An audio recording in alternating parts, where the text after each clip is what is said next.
El trozo de Gálatas que nos toca hoy va desde el capítulo 3, versículo 26, al capítulo 4, versículo 7. Vamos a leer el texto, si queréis, para empezar. Dice así, yo leo de la Biblia de las Américas. Pues todos vosotros sois hijos de Dios mediante la fe en Cristo Jesús, porque todos los que fueron bautizados en Cristo, de Cristo se han revestido. No hay judío ni griego, no hay esclavo ni libre, no hay ni hombre ni mujer, porque todos sois uno en Cristo Jesús. Y si vosotros sois de Cristo, entonces sois descendencia de Abraham, herederos según la promesa. Digo pues, mientras el heredero es menor de edad, en nada es diferente del siervo, aunque sea el dueño de todo, sino que está bajo guardianes y tutores hasta la edad señalada por el Padre. Así también nosotros, mientras éramos niños, estábamos sujetos a servidumbre bajo las cosas elementales del mundo. Pero cuando vino la plenitud del tiempo, Dios envió a su Hijo, nacido de mujer, nacido bajo la ley, a fin de que redimiera a los que estaban bajo la ley, para que recibiéramos la adopción de hijos. Y porque ustedes son hijos, Dios ha enviado el Espíritu de su Hijo a nuestros corazones, clamando, Abba, Padre. Por tanto, ya no eres siervo, sino hijo, y si hijo, también heredero por medio de Dios. Qué interesante. Tiene dos partes este texto, ¿no? La primera parte es el final del capítulo 3 y otra parte el comienzo del capítulo 4. Parece que en la parte A Pablo quiere hacer una síntesis de lo que hemos venido tratando hasta ahora, por si alguien todavía en la comunidad a la que envió la carta no se habían enterado. Entonces sintetiza lo que estaba diciendo en los capítulos anteriores. Todos vosotros, por la fe en Cristo Jesús, los que fuisteis bautizados en Cristo, estas palabras sintetizan todo lo que estábamos escuchando los días anteriores, ¿no? Es interesante que utilice esta palabra bautizar en Cristo, porque bautizar en el original significa sumergir, baptizo del griego significa sumergir, y esta palabra la utilizaban, por ejemplo, los que teñían las telas y la lana. Entonces cogían la tela o la lana y la bautizaban, la sumergían en el tinte, en la tinta, de manera que la tela y la lana quedaba impregnada de ese tinte por completo. Y entonces esa imagen es muy interesante de cómo somos metidos en Cristo, impregnados de Cristo, y al salir de ahí ya somos personas impregnadas de Él.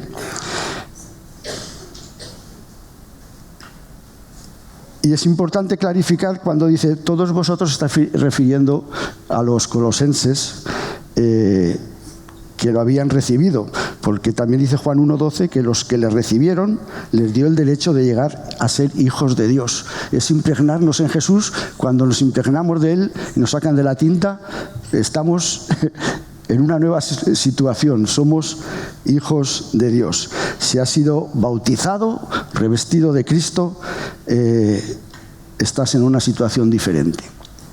Ahora necesito 7 voluntarios, uno de los cuales tiene que ser mujer, por lo menos uno.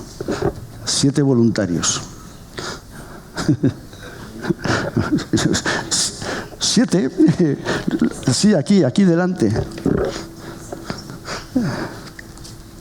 1, 2, 3, 4, 5, 6, falta uno.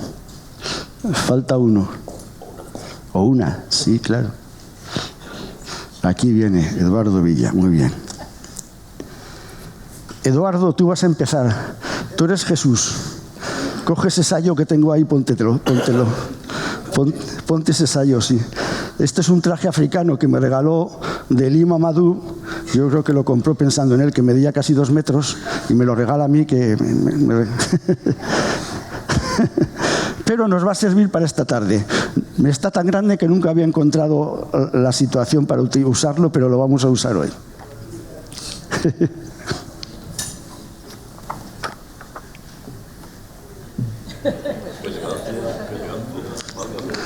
Ponte allí, date la vuelta, que te vean bien. Digamos que este es Jesús. Y dice Filipenses 2. Haya pues en vosotros esta actitud que hubo también en Cristo, el cual, Aunque insistía en forma de Dios, no consideró el ser igual a Dios como algo a que aferrarse, sino que se despojó a sí mismo. ¿Te lo puedes quitar? Se despojó a sí mismo tomando forma de siervo, haciéndose semejante a los hombres, y hallándose en forma de hombre, se humilló a sí mismo, haciéndose obediente hasta la muerte de cruz. Este Jesús se despojó a sí mismo y ahora es uno más de todos estos. Parece fácil. Gracias, Eduardo, tú ya te puedes ir.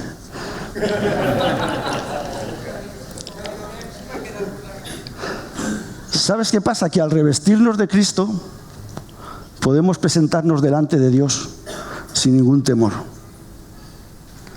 ¿Qué piensa Dios Padre de Jesús? Hay dos episodios en los que Dios Padre expresa su opinión sobre Jesús. Cuando Jesús sale del bautismo, se oyó una voz que decía: "Este es mi Hijo amado, en él me complazco". Y cuando estaban en el monte de la transfiguración, sabéis que Pedro, Santiago y Juan subieron con Jesús al monte. Allí Jesús se transfiguró, apareció Moisés y Elías. Y entonces, cuando acabó esta imagen, también se oyó la voz de Dios que decía: "Este es mi Hijo amado, en quien me complazco". Eso es lo que Dios piensa de Jesús. Ahora tenemos aquí un judío, un griego, un esclavo, un hombre libre. No, perdona, cámbiate, Guillermo, cámbiate con Nieves. Un hombre, mujer libre, un varón y una mujer. No sé si tú puedes venir a la presencia de Dios por ti mismo. Yo no quisiera venir así como estoy, y estos que me superan todos en moralidad, en conducta, en profundidad, aún así no debieran de venir sin más. Ponte el sayo.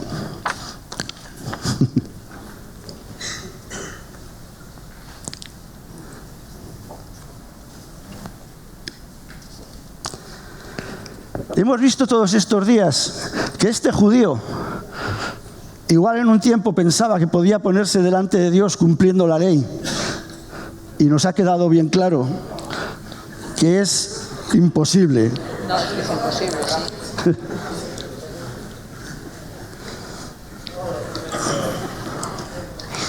Con la ley vienes por ti mismo, con las posibilidades que tengas, mal.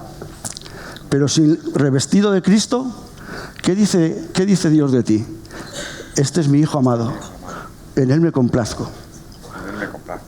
No porque seas judío, sino porque estoy revestido del Señor. Ese es el asunto. Te lo puedes quitar y pasárselo al griego.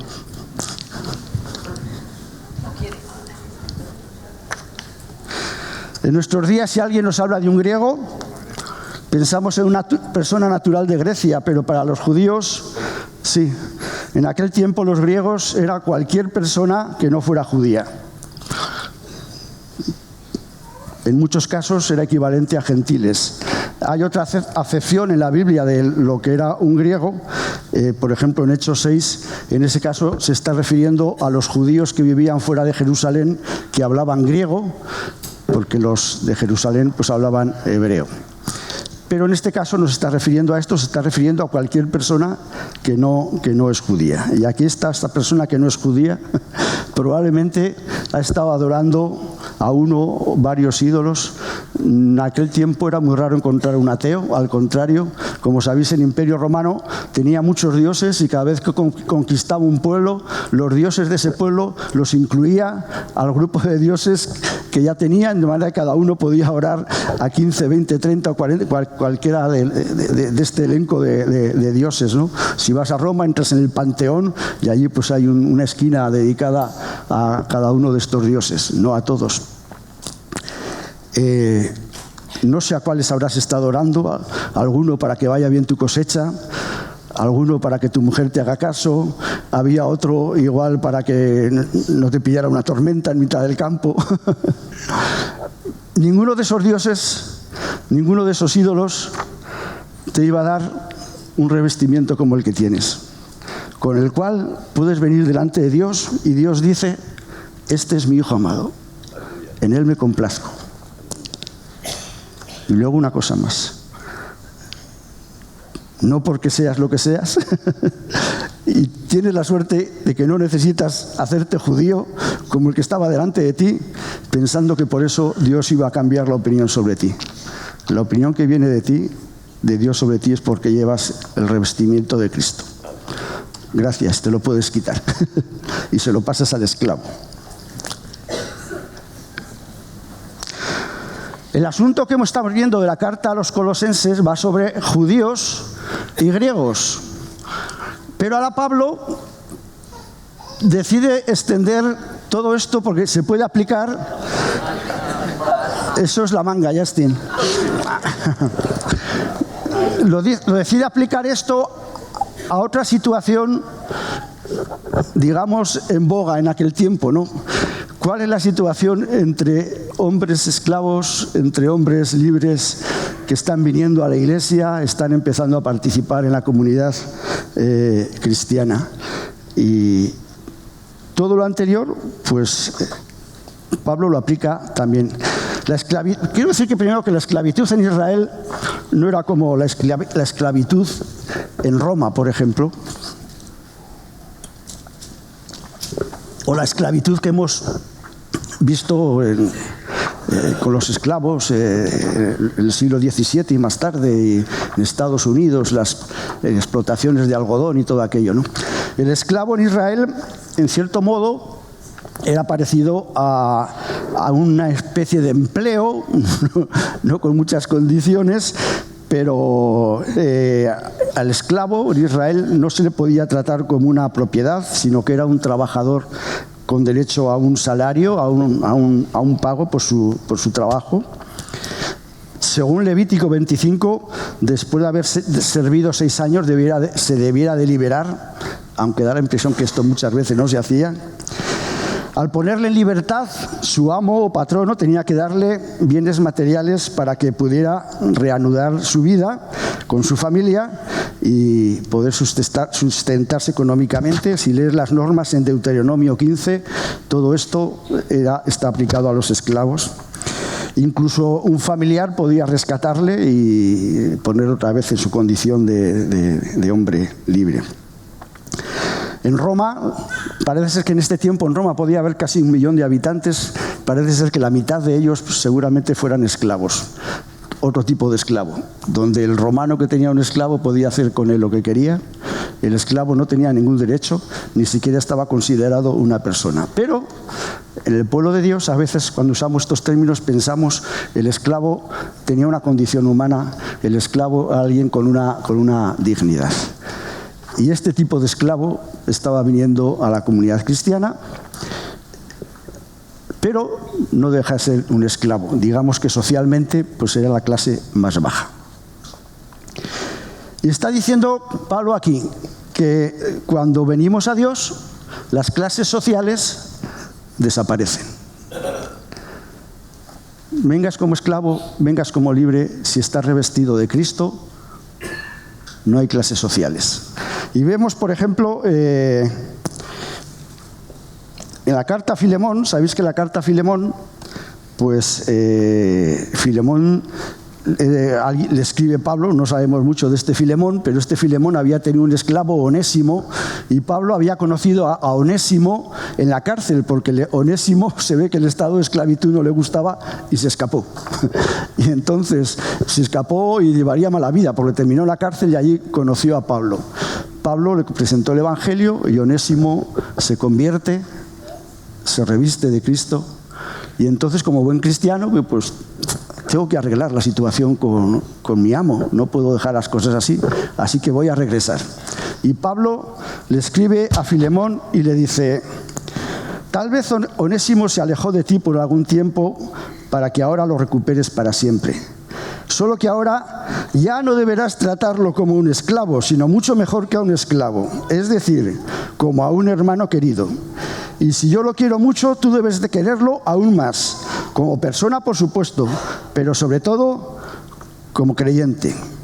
Y aquí vemos que hay un tal Pablo, hay un esclavo Y hay un hombre libre, este Filemón, que seguramente pues, sería una persona rica o con propiedades, ¿no? Los tres, si están revestidos de Cristo, delante de Dios son iguales.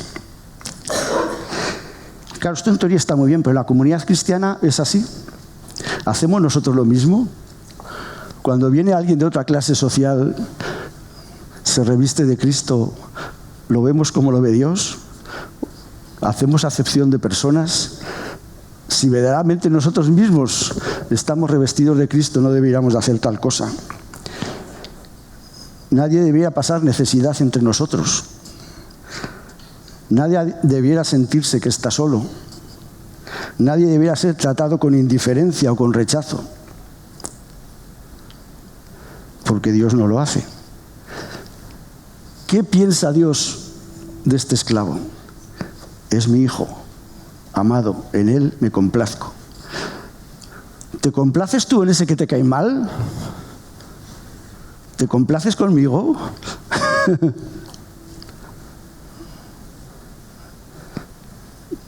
Quizás te complaces con unos cuantos con los que te llevas bien, con los que encajas, pero con otros cuantos no te complaces mucho, más bien preferirías que estuvieran en otra iglesia. Pero Dios dice, es mi hijo, es mi hija, en ellos me complazco. Eso es muy importante. Si Dios no lo hace, no lo hagamos nosotros. Tratémonos como Pablo recomienda a Filemón que trate a Onésimo. Puede ser un esclavo, un extranjero, uno que sea feo, uno que sea difícil de tratar. Es mi hijo amado, en él me complazco. Eso es lo que dice Dios y es lo que debemos de decir nosotros. Gracias, te lo puedes quitar, se lo pasas aquí al hombre libre. Mujer libre, mujer libre. Y además que en este caso coincide, porque menudas nieves.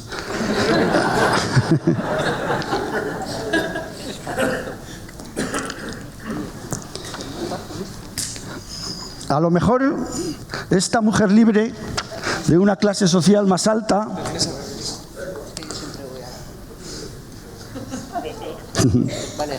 sí, vale. A lo mejor piensa que tiene algún derecho, que tiene que ser reconocido, tratado mejor, porque ella no es un esclavo. Sabéis que había una oración típica en Israel en aquel tiempo que enseñaban los rabinos, y el judío venía por la mañana y decía, Dios, gracias porque no soy un griego. Gracias porque no soy un esclavo. Gracias porque no soy una mujer. Esto oraba un judío pensando que con esas cosas se iba a poder presentar delante del Señor. Y qué curioso que Pablo elige justamente estas tres categorías para poner este ejemplo. Este hombre libre no tiene más derechos que nadie, está revestido de Cristo. Dios dice, es mi hija amada, en ella me complazco, pero no es porque tenga una categoría especial, no es porque tenga mucho dinero, no es porque tenga un título nobiliario, es porque lleva el sayo de Cristo. Te lo puedes quitar, se lo pasas aquí al varón.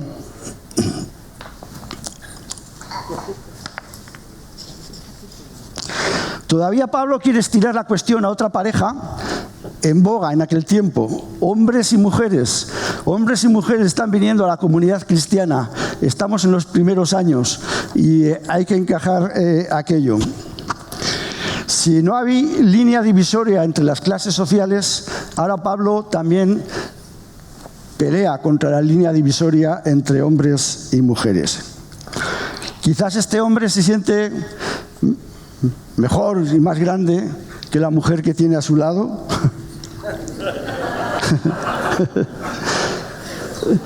Quizás uno de esos que por la mañana dice, gracias Señor que no me has hecho mujer. Pero en realidad lo que importa es que está revestido de Cristo. Y cuando Dios lo ve, dice, es mi hijo amado, en él me complazco. Qué buen hombre. Te lo puedes quitar y se lo pasas a la mujer. La mujer en el siglo I era una persona, gracias, te puedes ir, Guillermo. Era una mujer dependiente del padre, del marido, del hermano. Siempre había un hombre del cual dependía. No se le permitía socializar. Prácticamente su vida discurría dentro de la familia. No recibía formación. Era considerada, como hemos visto en la oración, inferior a un hombre. Por ejemplo, en un juicio, una mujer no servía como testigo. No se fiaban. Una persona así no ha podido desarrollar sus habilidades sociales, pero de repente llega a la comunidad cristiana y es uno más. Llegamos a la reunión, quizás muchas de estas mujeres nunca habían hablado en público, no habían recibido formación, quizás montaron un jaleo por allí preguntando a destiempo. Y por eso Pablo, en 1 Timoteo, dice: quiero que las mujeres escuchen con respeto y silencio lo que se les enseñe, y no permito que las mujeres enseñen en las reuniones de la comunidad, ni que den órdenes a sus maridos. ¿Por qué dijo eso Pablo? Pues porque esta mujer, que no ha tenido en toda su vida oportunidad de socializar, probablemente no sabía cómo desarrollarse en una comunidad que está empezando, y ante ciertos desórdenes Pablo busca una solución. Pues mira, pregúntale en casa a tu marido, porque aquí no hay manera de que venís 20 mujeres y no sabéis preguntar, no sabéis cuándo es el momento, no sé cuánto.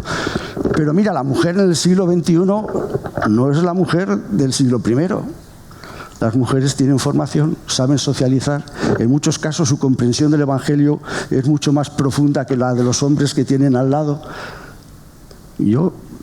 Cuando uno viene aquí a predicar, no quiere decir que lo que yo diga es palabra de Dios, tú tienes que verlo delante de Dios. Pablo tiene algunas cosas que dice sobre las mujeres, pero dice esto otro: que esta mujer viene delante de Dios, y Dios que dice: esta es mi hija amada, en ella me complazco. Pero es que además, cuando estaba en el monte de la transfiguración, Dios añade otra cosa con Jesús: si en él complazco, a él oíd. ¿Qué quiere decir? Hacedle caso. Tiene algo importante que decir, tiene algo importante que hacer, tiene algo importante para ti. Y esta mujer tiene algo importante que decir, tiene algo para ti, tiene un papel importante en la comunidad cristiana. Es la hija amada de Dios. Él la ha puesto aquí. Escuchadla, hacedle caso. Quédate con estos otros versículos si tú quieres, si vives así tu vida cristiana. Pero cuando Pablo dice esto, está sentando un principio, no está tratando una cuestión particular en una comunidad cristiana. Lo vemos claro con el judío y el griego, lo vemos claro con el esclavo y el libre, pero no sé por qué muchas veces no lo vemos tan claro con el hombre y la mujer, que ahora todos somos unos y esas líneas divisorias han desaparecido. Esta es mi hija amada. A ella, hacedle caso. Gracias, te puedes quitar el sayo. La segunda parte del texto que hemos leído, ahora Pablo utiliza esta imagen de cómo uno, cuando es un pequeño, pues aunque esté en una buena familia, pues la herencia no es suya. Todavía no tiene la herencia, ¿no? Hasta que no crezca o hasta que el padre decida cuándo. En realidad, en Israel la herencia, lo normal era recibirlo cuando el padre de la familia moría. Allá al final de los años 90 estábamos en el huerto de mi madre, en Anguita. Anguita es un precioso pueblo en la provincia de Guadalajara. El pueblo está encajonado ahí en un cañón con unas altas piedras a un lado y al otro. Y al final de ese cañón, a la orilla del río Tajuña, pues mi madre tenía un huerto que mi padre trabajaba muy bien. Y estábamos un día allí pasando el día la familia con Caleb, Elías y su primo Dani, que era un poquito más mayor. Se lo estaban pasando muy bien allí, cavando, bajando al río, cogiendo agua. Y en cierto momento dicen: oye, cuando vosotros os muráis, esto va a ser para nosotros. Estaban disfrutando tanto del huerto, pasándoselo tan bien, que uy, esto algún día va a ser nuestro. Sí, tranquilo, sí, va a ser para vosotros. Si ves el huerto hoy, se te cae el alma a los pies. Desde que mi padre, al cumplir los 90 años, dejó de cultivarlo, nadie ha hecho nada allí. Bueno, casi ya hemos tenido un tiempo, hemos puesto un cenador, para de vez en cuando íbamos allí a pasar el rato, iba mi hermana. Pero este invierno el cenador se lo ha llevado el viento, está todo hundido. da pena entrar en el huerto. Ni Caleb, ni Elías, ni el primo Dani tienen el más mínimo interés en ese huerto, ni tienen planes para nada con él.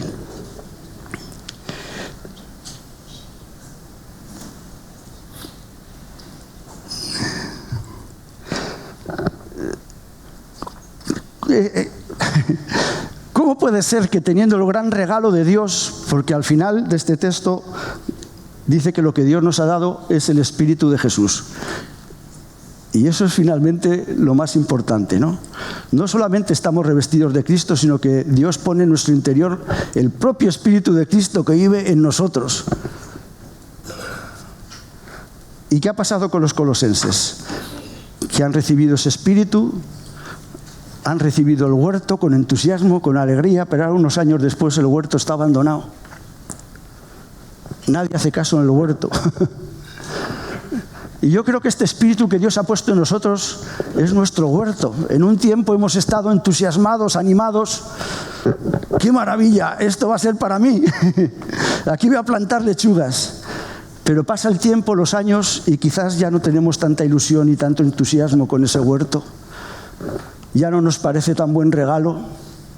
¿Cómo podía yo desear aquello cuando ahora he encontrado otras cosas más interesantes? El Espíritu de Dios que Dios ha puesto en nosotros es nuestro huerto, y tenemos que pensar si quizás hemos perdido el entusiasmo por ese huerto. Voy a pedir a los músicos que suban aquí y canten una canción que habla de todo esto. Quiero que te ofrezco que pienses en este momento. Quizás eres una persona que nunca te has revestido de Cristo. Mira, así no te vas a poder presentar delante de Dios. Por mucho que seas santo, por mucho que tengas millones, por mucho que hagas lo que hagas, la única forma que vas a tener para poder presentarte delante de Dios va a ser revestirte de Cristo, sumergirte en Cristo. Entrégale tu vida, entrégale tus cargas, entrégale todo lo que tú eres. Y Cristo te dará su sello y podrás presentarte delante de Dios. Pero quizás muchos otros aquí en otro tiempo estábamos entusiasmados con el huerto que teníamos a orillas del río Tajuña, en Anguita, y ahora ese huerto no nos parece interesante. Cultivar la tierra se ha hecho para nosotros una tarea ardua, difícil, aburrida. Necesitamos que Dios abra nuestros ojos, y pídeselo esta mañana, que Dios abra tus ojos para ver el precioso regalo que es tener el Espíritu de Dios dentro de nosotros, y por tanto la importancia de cuidar ese Espíritu para que esté dentro de nosotros a gusto, a gusto, a gusto.